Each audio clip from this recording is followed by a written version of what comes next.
How can a man, or a woman for that matter, die of poverty with millions of dollars in the bank? As it turns out, the older I get, the more I realize that being rich, wealthy, is not about money. Obviously, it has a big part to play in being rich and wealthy in all aspects. However, there's a lot of suicides among rich people. I often thought to myself, like, why would this person commit suicide if they're so rich? Like, what the fuck? How is that possible? I've also seen people that are wealthy neglect their families, ignore their kids, never be at home for them. Even when they are with them, I would see them almost dismiss them as if they were someone else's kids. And I thought to myself, how could you possibly look at your own child with this stranger type of approach? Because people like that are not geared to be family men or women. People like that are geared to run shit 24/7, think about success, advance, and incline, always go up. Never have enough, always hunger for more.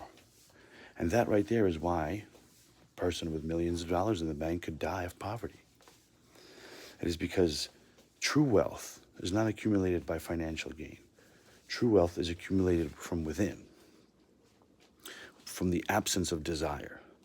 And if you're someone that runs shit, the absence of desire will never happen to you because, like Bob Marley said, money is numbers, and numbers never end. So if your idea of happiness is money, then your search for happiness will never end because your instinct and your preset notions to always want more will be applied to everything, especially money. If somebody puts in your head that a lot of money equals happiness, then you will never be happy because you will never have a lot of money. If you're a millionaire, you want to have a billion.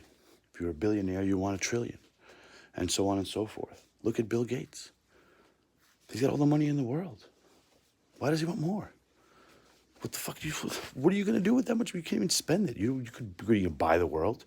And if he could, if Bill Gates could buy the world, he would want to buy the other world. And then he would want to buy the galaxy. And then he would never stop. Now, I'm not saying this is Bill Gates per se, and I'm not saying this is everyone. But I do understand why now.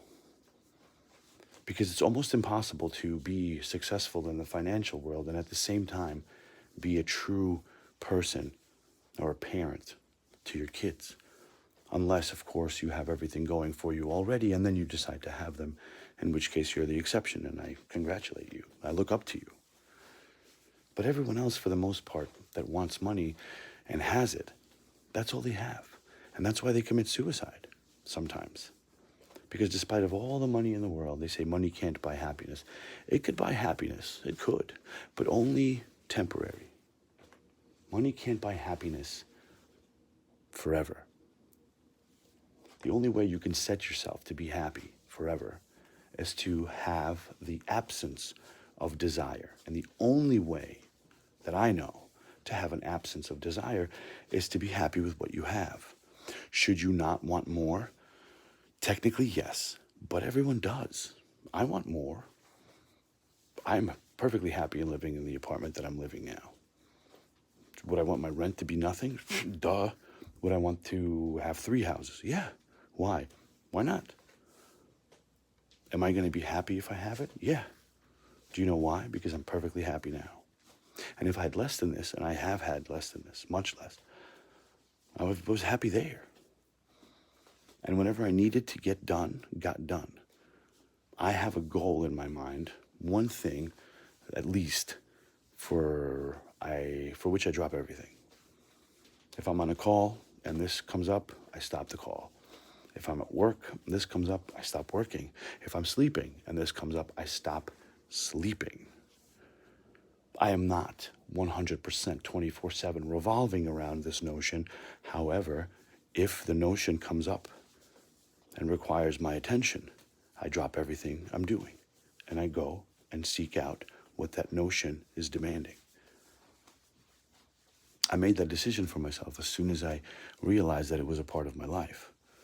The experience of being a mentor, a teacher, someone that is responsible for someone else unconditionally, without that other person asking for it. Actually, I asked for it, and it came. So now it is my responsibility to be a father, period. And no matter what I do, even though I do things for myself a lot, I'm wearing clothes that I like, I eat food that I enjoy, I participate in activities like this because I enjoy it, as well as I enjoy giving this information to whoever wants to hear it. However, if at any point my kid has a necessity or a demand for my attention, I stop everything I'm doing and I go and I attend to that notion, because that is my goal. Indefinitely. Until either my child or my life no longer needs my attention, that will be my goal. And that, in it, has more than one thing. I want to be here. I want to continue to remain here for my child. I want to teach my child all the things that I've never taught, instead of giving my child all the things I was never given. I want to teach them that when someone disrespects you, you do take revenge, but you make sure that it's fair. I want to tell my child that if you're telling me a story about something that made you cry, you don't need to cry again, because you're just telling me a story. That moment has already passed. I want to tell my child that if you're happy with what you have, you'll never be upset. And the day that I heard those words come out of her mouth, I cried. Truly. I talk to my child like, instead of saying, for example, I say, for instance. And the day that I heard her say, for instance, I cried. She was 6. When you have a goal, you have a destination, even if it's unattainable because it's a perpetuating goal. That goal will be the meaning of your life. I am so happy and consider myself very lucky to have understood this at the age that I did. And I'm eternally grateful for the fact that I was provided with the equipment necessary to, 1, have a child, and 2, for a person willing to put up with me long enough to carry that child and bring that child into this life forever, no matter how much I disagree with that person. It's just the way it is. Be happy with what you have, and you'll never have to be upset, and you'll never have to worry about what money can and cannot buy. And if you spend your life looking at other people, which is something else I teach my child, or try to, the more time you spend looking at anyone else, whether they're behind you, ahead of you, beside you, looking at what they're doing versus what you're doing, the more time you are taking away from what you need to be doing, which is following your goals or setting one. Like, I work in a restaurant, a lot of line cooks always complain, well, Jimmy over here didn't fucking prep his station. Why do I have to prep my station? Jimmy came in late 15 minutes every single day this week. Why you never yell at him, but you yelling at me?